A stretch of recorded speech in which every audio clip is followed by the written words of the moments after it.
Buckle up with Duncan, Jeff, and Sloan. Let's fill our cups. Commander decks in hand, the battle's about to start. A podcast for the legends, where magic meets the heart. Commander's Pod, where the stories unfold, with heroes and villains, new and old. Duncan, Jeff, and Sloan guide the way in the world of EDH we play. Hello, everyone. Welcome to Commander's Pod once again.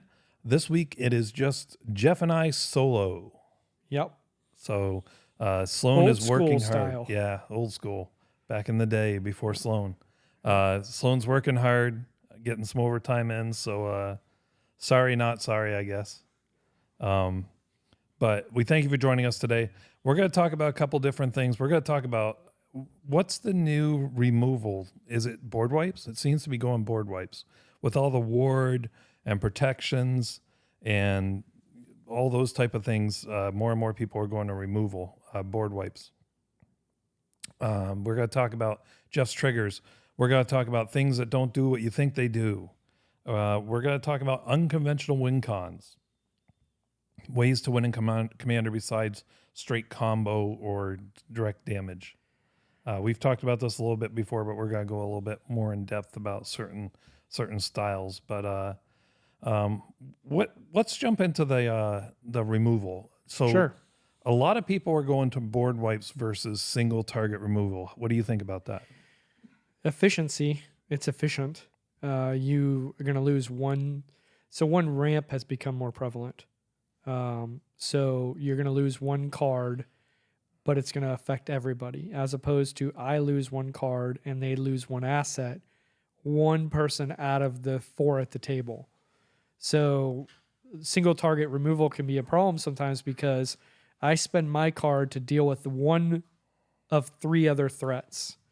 And what I've done is I've lowered my board, my state of being. I've lowered the state of being of the other person, and the other two people have grown in their board state or whatever because they didn't give up a card. That's the way it's always been. It hasn't been that big an issue. Yeah, but if I board wipe, I give up one card and I hurt everyone. Yeah, including yourself usually. But typically you're doing that when it doesn't hurt you as much, when you have to do it at the end, or when you have a board wipe that's one-sided. Yeah, but that's why I don't feel like it's the go-to, right? Because the difference is I can swords your guy anytime I want. Swords to plowshares, I don't need to wait till it's optimal.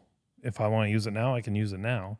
Yep. As opposed to a board wipe, you're not going to do it when you have four creatures and everybody else has one or two. Right, yep. It's definitely conditional on when that makes any sense. I do get it in terms of the ward, and the protections that are out there and the indestructibles and, exiling everything, or if it's not indestructible, destroying everything. I get that in those regards, especially when you have things that like they all get it. In my Nadu heroic deck, intervention, things like that. Yeah, well, in Nadu, my Nadu CEDH, I have several things that say creatures I control with +1/+1 counters on them get ward 1. Right. And so the idea is I put at least one on everything, and right, which stops single target removal, but doesn't stop a board wipe. Right, but if you target it, I still get my triggers. But anyway, that's a Nadu thing. But so I get it in that respect, but I still don't feel like. For me, board wipes are still board wipes, and single target removal is still my majority of what I'm going with. Which is fine. Just a lot of people seem to be heading towards board wipes, and I get it. It is more efficient in a lot of ways, but I think it ultimately hurts the game. I think actually for me, the issue with board wipes is less about whether they're more efficient or they're the better play, and more what it does to the game overall, because it basically just resets everything. Right. And that can get annoying when you have those games where that happens over and over. Right. But I will say, I do play board wipes, but not as many as some people. Some people have removed single target removal completely, and they're just using board wipes. Right. Which I also see that as more a head in towards the combo type player too, because you don't necessarily need creatures. You just got to slow the game till you get to your, win con. Right. And it is definitely, the meta is definitely going that way where it's less about aggro and more about combos. Right. So yeah, I mean, that makes sense, but I don't know. Again, just for me, I don't think I've always played some board wipes, but I'm not going to. Well, how many do you play? 4 on average. Yeah, in so a that's deck. about 4 to 5 is about right where the sweet spot used to be. Now I think it's probably bigger. And the thing is, board wipes have become more ridiculous. I'm going to exile everything, get rid of graveyards. It's like, it's wild. Or a lot of them are one-sided. Some of them are really cheap now. I mean, there are so many great board wipes out there that it's hard not to buy onto that bandwagon. I do think it hurts the game though. Right. Yeah. No, I mean, I think it definitely. I've felt those games recently where it has been. There's a lot more board wipes. Well, this is a tough one. We don't have any disagreement. Right. Well, no, I mean, I disagree in that I still don't think it's a replacement for single target removal. Well, I make think the you should argu- have a balance of both. Well, make the argument then, because okay, so your one point is someone has one threat, right? Let's say you have 4 players at the table. Okay, we're not going to go with the bigger game, just 4. Right. You tell me. So your choice is going to be, I'm going to swords to plowshares. Okay, Right. so play that Yeah. out. What happens?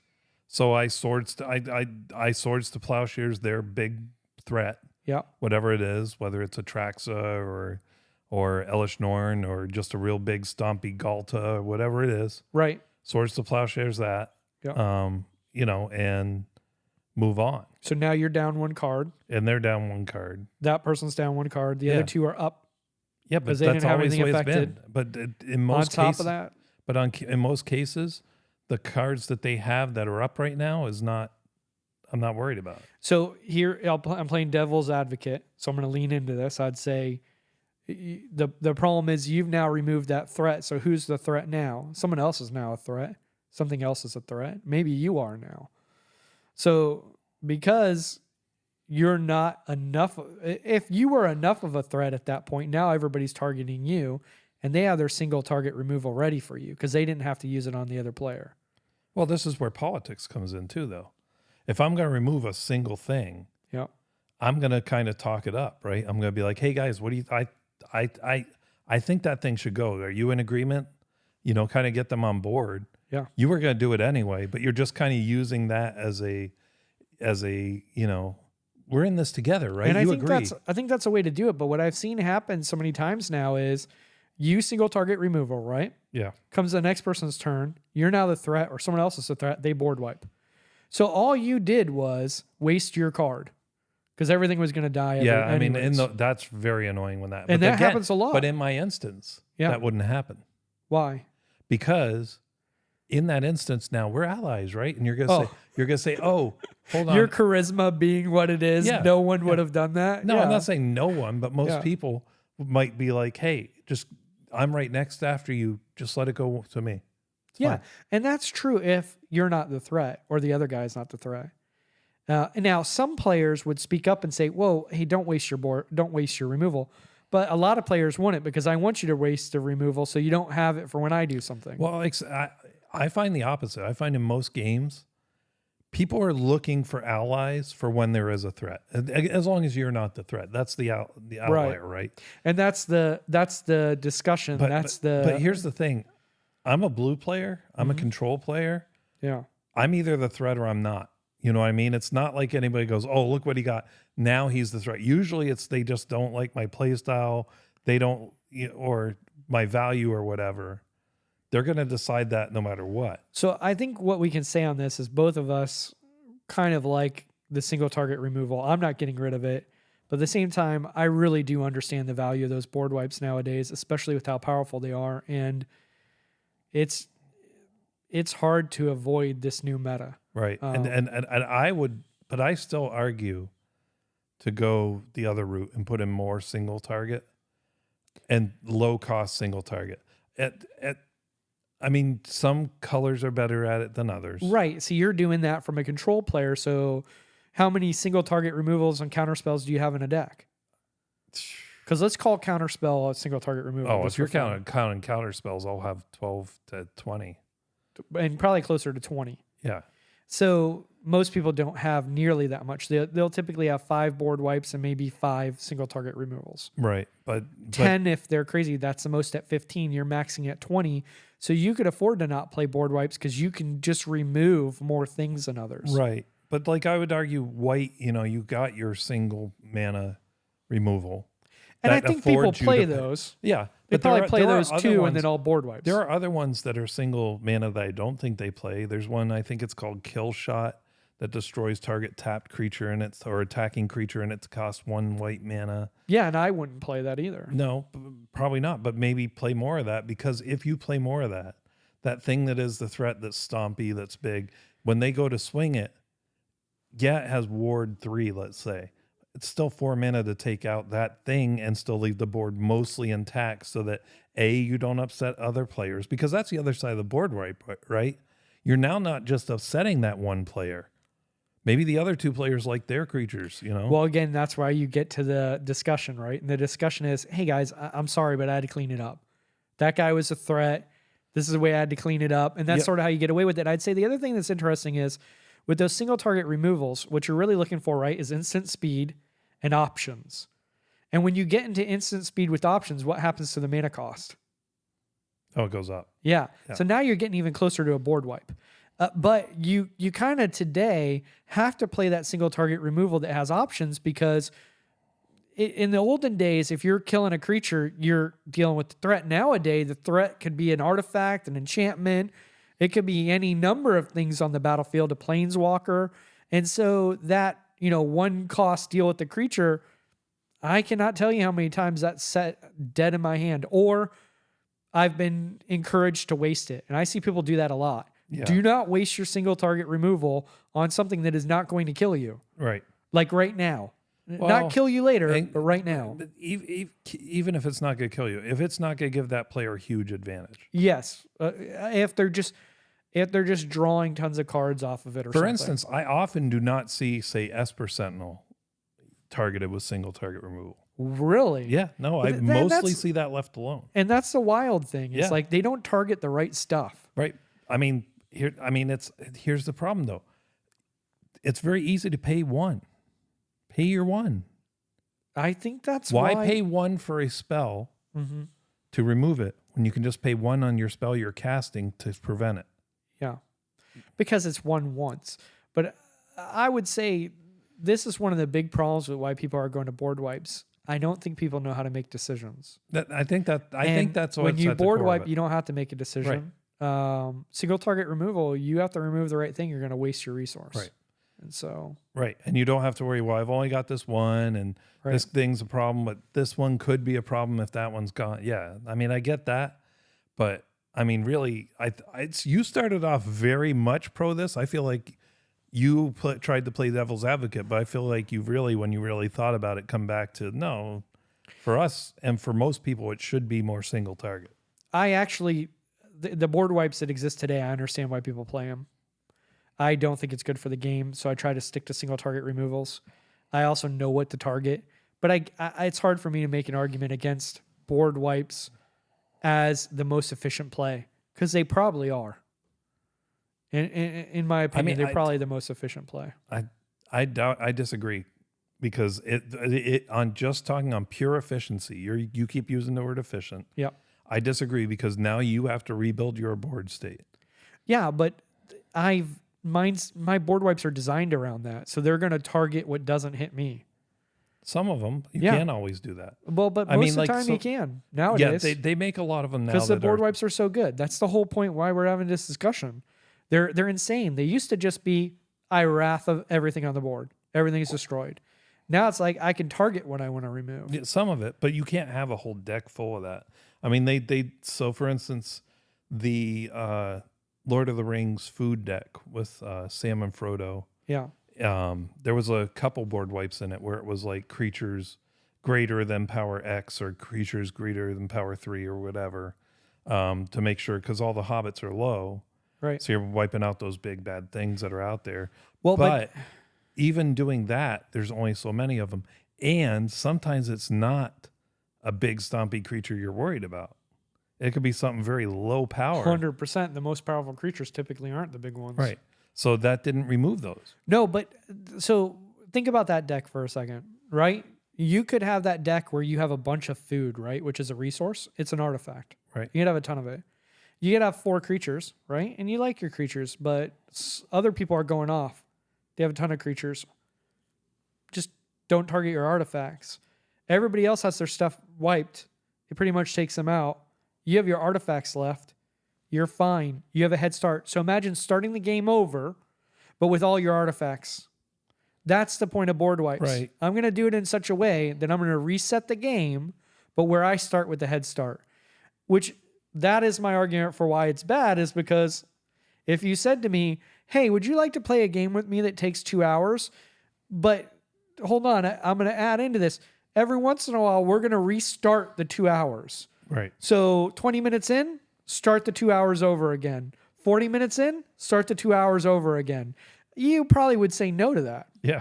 Yeah. Yeah. But that's what's going on. Right. So I really don't feel like board wipes are the way to go. Yeah. You should So have just a few be in better, there. people. Don't do it.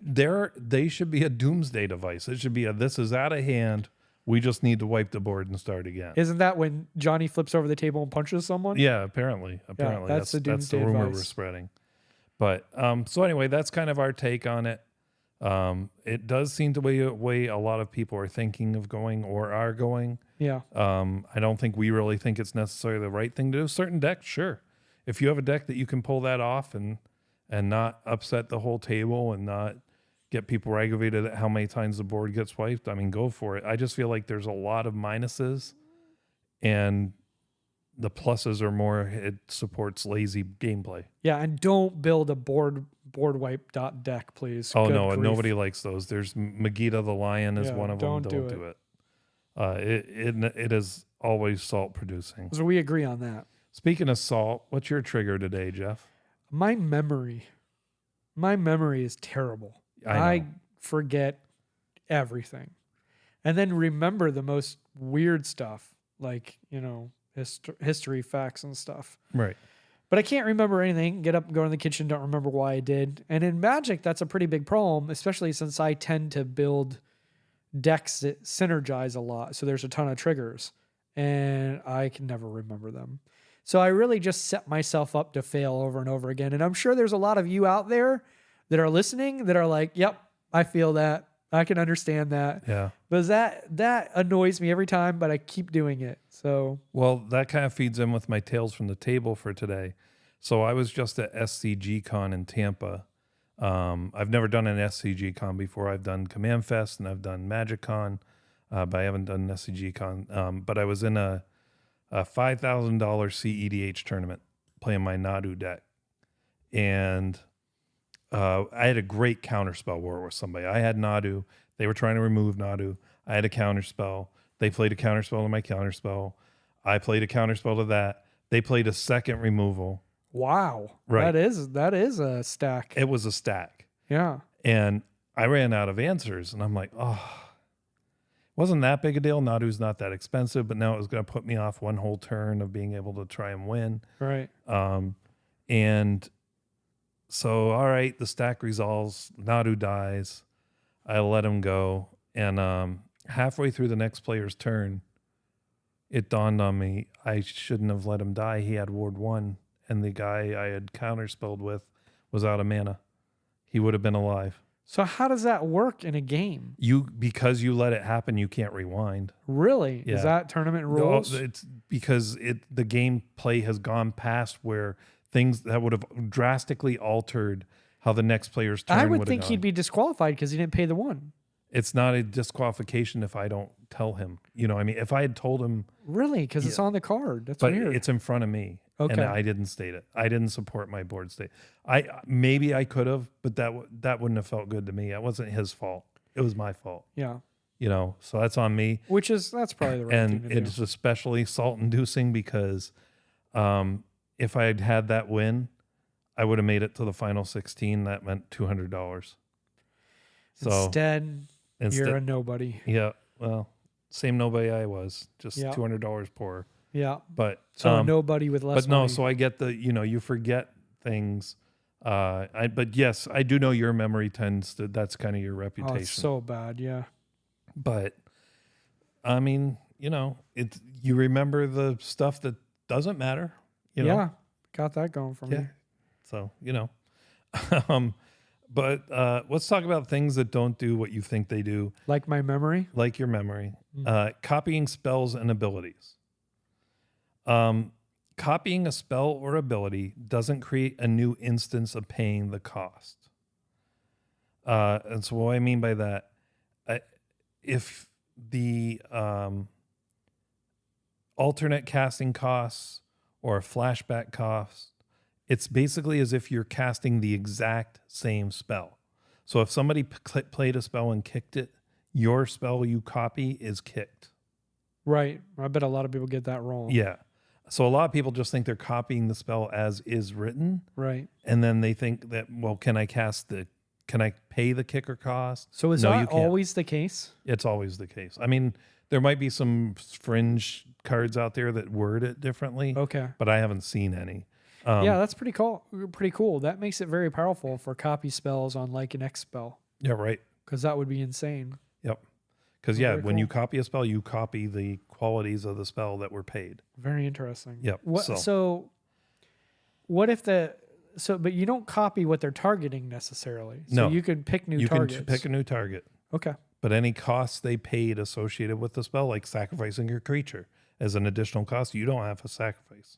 Wow. Okay, Yep. cool. There are some spells that say copy the spell and you may cast the spell using mana of any color or something like Then that. you would have to pay Then the you cost. have to pay the costs.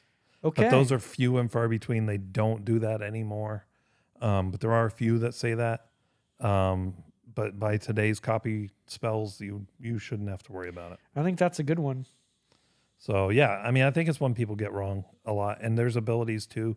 When you copy abilities, same thing. If there was a cost associated, you don't have to pay that cost. Very cool.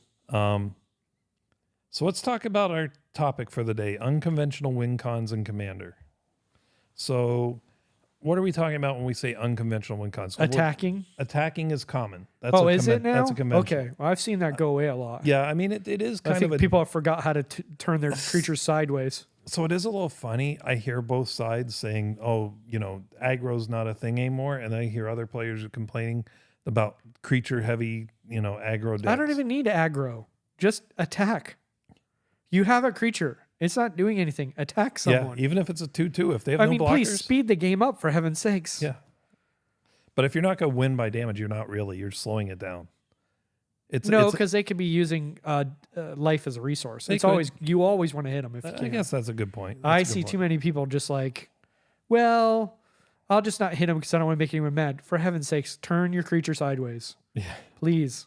But unconventional win cons are ones that you don't see that often. So combo and aggro, I think, are the two most common win cons. Combo covers a lot of ground. But mill is a kind of unconventional win con and commander. When it's not a combo. Right. Because there definitely are mill combos. Yeah. Yep. Grinding Station Painter Servant obviously is Yep. the top one. But hugs. How do you win with hugs?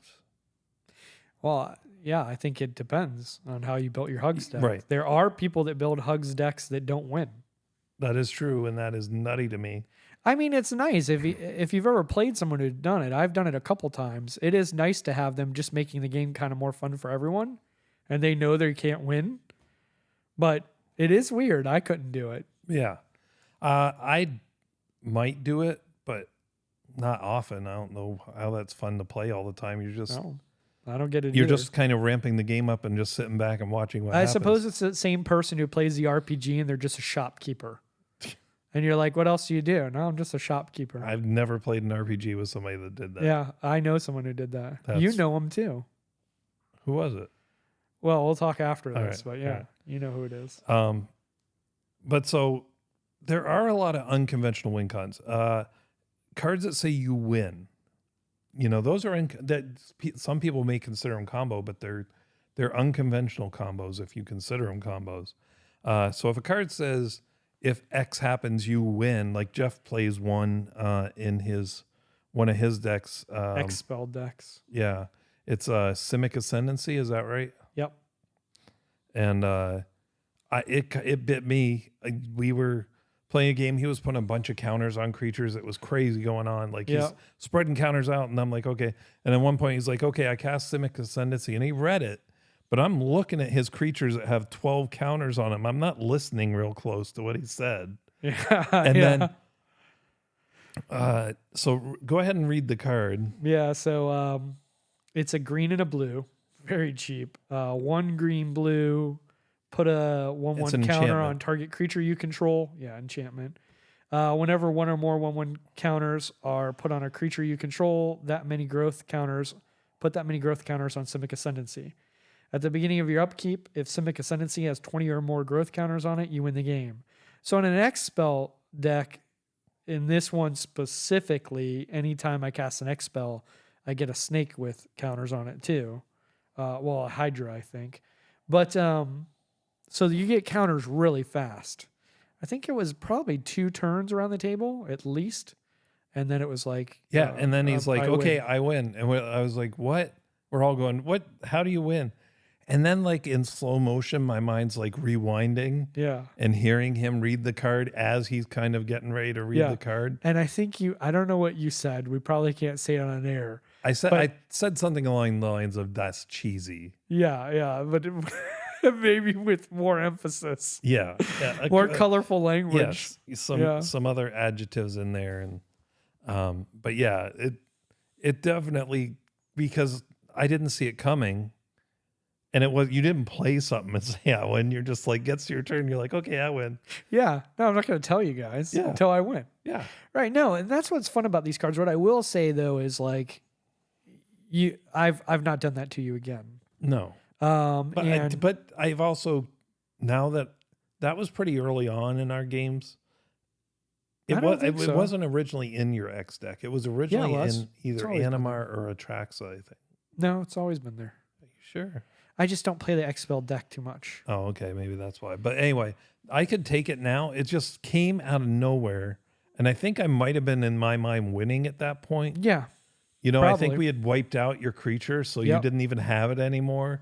That's and it's like, oh, okay. And then it gets to his turn. He says, I win. And I thought he was kidding. It was just in the moment. And also, I wasn't like, I probably was just like very stale and normal, like deadpan. I win. Yep. No, it's great. It's a lot of fun. But what I would say is you're going to get these win cons off once and then maybe let them go, because continuing to win the same way, it's not very much fun. Right. So, while I did say it was cheesy, it was not cheesy. Right. But none of us were paying attention. You were paying attention. And with these win cons, you typically have to have something like that, or you have to there has to be some sort of distraction, because they're all right in your face. Right. So another one that's common is Approach of the Second Sun. That's a very common one, yeah. So that one, when you first cast it, you gain 7 life, and then it goes 7th down from the top of your deck. And I got it here. You have it pulled up? If this spell was cast from your hand and you've cast another spell named Approach of the Second Sun, this game, you win the game. Otherwise, put Approach of the Second Sun into its owner's library, 7th from the top, and you gain 7 life. So you're right. The first time you cast it, you put it 7th from the top and gain 7 life. The second time you cast it, you win the game. Right. So you see that coming. So, and here's the funny thing about that card. Yeah. If you let it get cast the second time, game's over. Yeah. Because it doesn't have to resolve. It says if you cast this from your hand, and it's the second time you cast it. Right. So you have to counter it the first time so that it doesn't go 7th from or have some way to get you can't lose a game out real quick. Yeah, that would be your otherwise only you're going to be out. So that's a weird one. It is, and by the way, this is the way people win with hugs. Yep, that is. Matter of fact, a lot of these in here that you might go over, these instant wins are going to be how you win with hugs. Right. So hugs, for those that don't know, by the way, is you're playing things that help the whole table. Correct. But typically you a little bit more. Yeah. The typical hugs is your value's a little better than theirs. Right. You do things to have an advantage on it. But like Howling Mine is one. Whenever players draw a card, they draw an additional card on their draw step. Love that card so much. But that one has errata to it that is not printed on the card that says that if it's tapped, that does not affect. Yeah. So the trick is you play things that would tap it if you're playing hugs, if you don't want the other players to draw the card.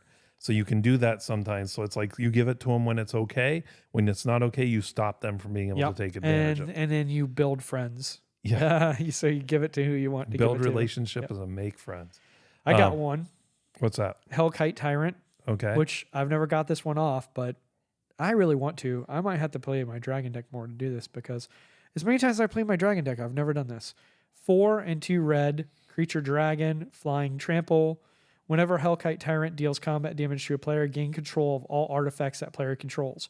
At the beginning of your upkeep, if you control 20 or more artifacts, you win the game. Now, back when you used to play this more, there were certainly a lot less artifacts like food and clues. And now in this meta, I bet you just play this and win when you attack with it. Because I can see a whole bunch Well, of you people have to having make 20. it to your upkeep Yeah. with those. So you definitely, but high powered trick for that is you play sneak attack, and then on the turn before you already have 20 artifacts. Like say you're playing a treasures deck or a food deck or just an artifacts deck, and then on the turn right before yours, you flash it out with sneak attack. That's boring. Because you're not doing it. I don't count that. Well, I don't count that. you got to do it. You right. got to go attack and get them yourself. If you're going to you got to earn it. Yeah, you're going to collect this as a win con. Do it the right way. Well, you got to do it the right way Not that anyway, because cheap combo way. if you flash it in at the wrong time, it's going to die at the beginning of their upkeep. However, if you flash it in after that, but before their cleanup, it won't go till the beginning of your upkeep. Yeah, but just your play it and attack things. Get your artifacts. But mill is an unconventional win con in Commander. Yes. And it's argumentative whether or not it is actually viable as a win con. I mean, barely. They've come out with some like Bruvac doubles. Bruvac's bonkers. You see Bruvac, you might die to mill. Yeah. So when you see Bruvac, it's possible. Usually the way I've seen it now, it's mill and other get things out of the library effects like Tasha's Hideous Laughter exiles cards. It's not really mill, but it tends to be in mill. Because decks. mill's so hard. How are you getting rid of 300 cards? Right. That's really hard. Yeah. Yep. But there are, things like that it is possible. It is not the easiest way. If you want a real hard way to win, mill's one of them. Yeah. But I think you've done it. I've done it. I've done it. Yep. So you can get there. You got to collect all these win cons, I think is what we're saying. Yep. So there are these unconventional ways, and I'm a big fan. I love unconventional decks that win in a way that isn't like everybody else's. Yeah. One of my favorites is Revel in Riches. That's a good one. Yeah. So 4 and a black. Whenever a creature an opponent controls dies, create a colorless treasure artifact token with tap, sacrifice this artifact. Add 1 mana of any color to your mana pool, but here's the important part. At the beginning of your upkeep, if you control 10 or more treasures, you win the game. Right. But again, these ones that are cool are, you got to get to your upkeep, a lot of them. Or you got to do something else. People have time to respond. It's not a combo. If you die to these, that's fair, dude. You had it coming. You could have done something or build your deck better. Yeah. Yep. Yeah, so there's a lot of good ones. A Mechanized Productions one I like a lot. Oh, that's a good one. It makes a copy. You attach. It's an enchantment for an artifact. You make a copy of that artifact during your upkeep, and then if you have 8 or more of that artifact on your upkeep, you win the game. Probably one of the most known ones, Felidar Sovereign. Yeah, if you have 40 or more life, that one is cheesy. You have 40 life to start, but if you have 40 life during your upkeep, hey, if you can't remove the creature, man. You got a whole turn to do it. You got 3 people. You can't remove 1 creature. Yeah, but here's the thing. You want to know the real cheesy way? I'm sure Play something like Sphinx of the Second Sun, so you get additional upkeep. Oh yeah. Because then you put it out in the same turn, you get a second upkeep. Wow. And you just win. Yeah. Well, there's a blue player for you. Well, that'd be blue-white. Yeah, but still. Yeah. So I mean, there's some cheesy ones out there. I don't enjoy those as much, but there are definitely some. Yeah, if you earn these guys, kudos. Matter of fact, tell us about it. Yeah. Please tell us the stories. Cast at commanderspod.com. Let us know your unconventional win cons. We'd love to hear them. Normally at this point, we go into Sloan gives some advice for beginners, but since he's not here, I was going to talk a little bit about the con I went to, the SCG con. It was a really cool. I've never done SCG con. It felt like a lot like a Magic Con. Yeah. You know what I mean? It wasn't run by Magic. They didn't have all the decorations or the celebrities necessarily. Okay. But they had a bunch of artists there. They had MTG you. Artists. They had me. I was recognized. Yeah. Yeah, one of the players I played with actually recognized my name because they put the card down so you could write down who won afterwards and Yeah. circle. And Are you sure they just didn't have a donut earlier? right? Uh-huh. Well, Or some ketchup, Duncan Hines. Anyway, so they recognized me. I thought that was kind of cool. Met a couple celebrities. I met King Luke, who does a lot of CEDH videos and EDH videos. okay. He was very nice. The comedian was there. He's a big CEDH player. Gavin Voorhees was there. I didn't get to meet him, but he actually played. There were some guys that were they're doing a new format called Pendragon, which is kind of like Commander but slightly different. You get an artifact, and I think it's a non-legendary uncommon creature or something as your Okay, commander. interesting. And so they were there, and I guess Gavin played their game and built a deck. So that was cool for them. I didn't see him, but he was there. So there was a few celebrities there. They not me. I am not a celebrity. I joked that one of our 12 listeners found me. We have more than 12, but that's the running joke. But so that was Kenan. Kenan, if you're out there, thanks for listening and good times. And I think you said you're going to Vegas, and I'll see you at MagicCon Vegas. That'll be fun. There was another guy I played a lot with, Wyatt. He has a podcast as well. His is for CEDH. I'll just throw their name out there once just to be friendly. Wintuition. Wintuition. I like that. It's a cool it's name. kind of a cool name. Yeah. But he was a really nice guy, very fun to play with. He had some interesting decks. By the way, talk about a whale. This guy's a whale. When they talk about guys that spend a lot of money, he had single cards that cost him $6,900. That's wild. He was waiting to get home because he bought one of those rainbow foil mana crypts, and he was waiting for it to get there. That's wild. Right. Yeah. Yeah, he would. You say I spend a lot on Magic, but boy, him. I mean, you do. Well, I do, but not comparatively. Yeah. Comparatively, I'm very frugal. Yeah, yeah. Well, and this brings up a good subject too. Just talking about this con and sort of money. You don't have to go to Las Vegas to go to a good Magic Con and hang out with good people. You can just go to one local. This was a very small one. I don't even think it had a fee to enter, did it? There was no fee to go in. Yeah, None at all. so it was However, you had to buy a weekend package in order to be in the command zone. I didn't like that rule very much. They have to make money. So. Yeah, but then charge a fee and allow somebody off the street to go in the command zone. I think they wanted people to be able to go in and buy. Some people don't play. And that's the thing. Most of it was buying. Yeah. As far as buying and tournaments were the two main events. Yeah. So you just you can go and have fun. And it can cost you nothing. Right. You won't get to play for nothing, but you'll get to talk to everyone. There's also regional command fests. Those are fun to go to. At your local shops. Local shops usually do tournaments that, a lot of them will do like monthly or weekly tournaments depending on how many players they have. Yeah. And it's a fun time. I definitely recommend it. The other thing I want to talk about is the artists. These artists are cool people. Yes. I went to several of the artists. They had like 7 there.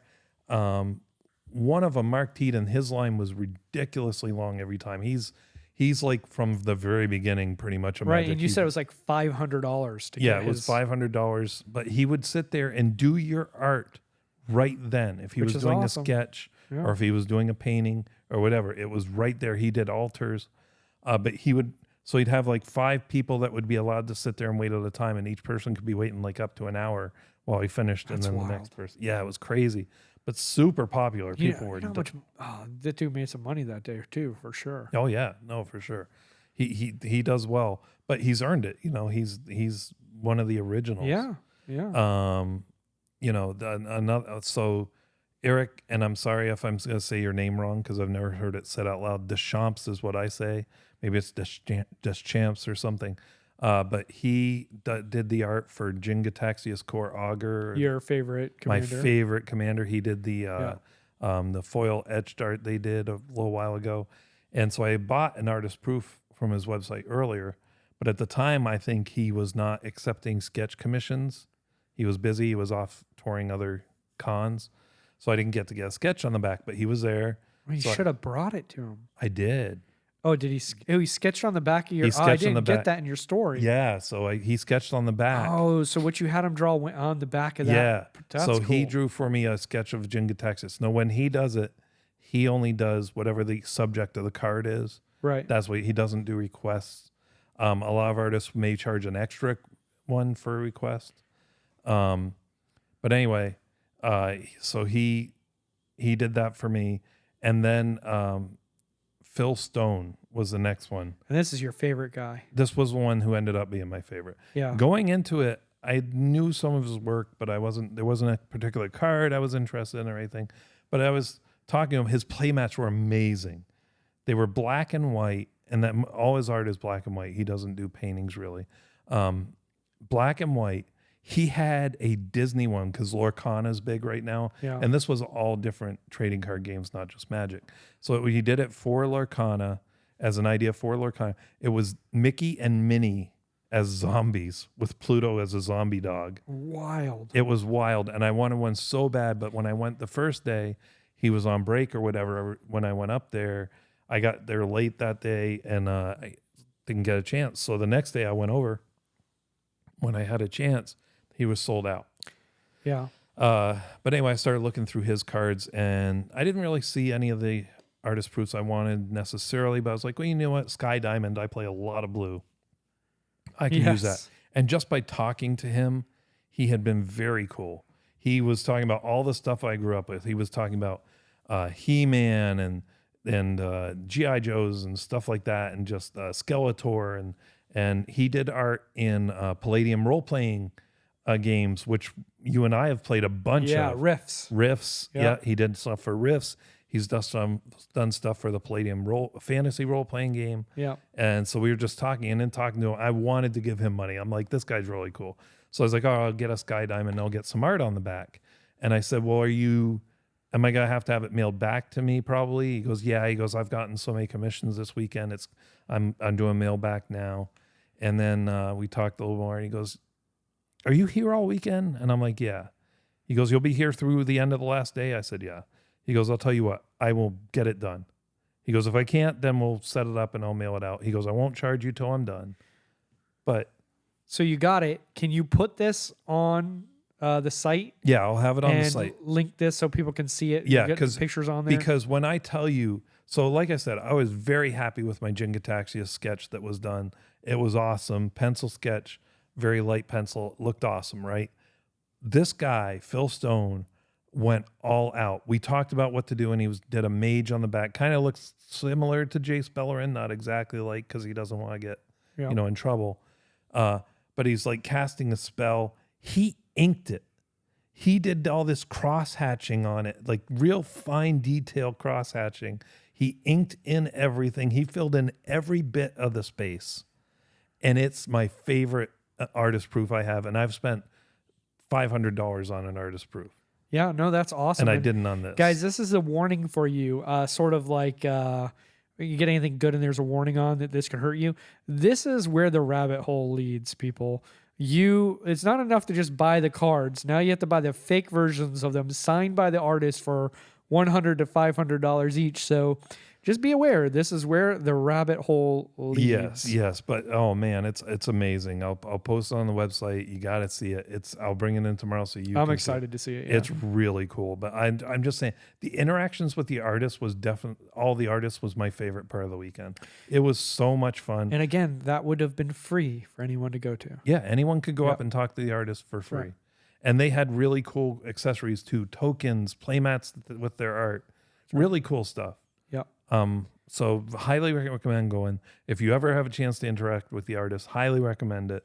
Especially Phil Stone. I cannot say enough about how cool and how nice that guy was. Yeah, it's a pretty good shot out there, Mr. Stone. So philstoneillustrations.com is where you can find his stuff.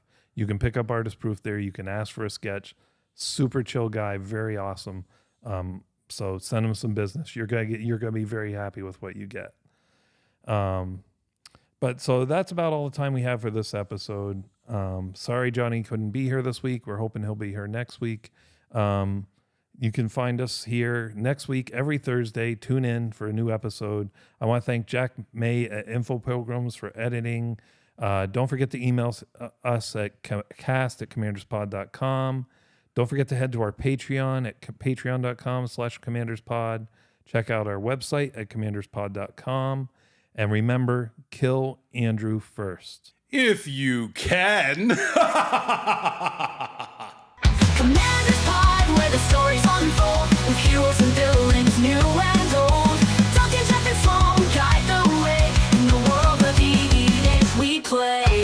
So tune in, friends, let's draw and go. In the Commander's Pod, the love will show. From our decks to yours, we share the spark in this world of magic. We'll leave a mark.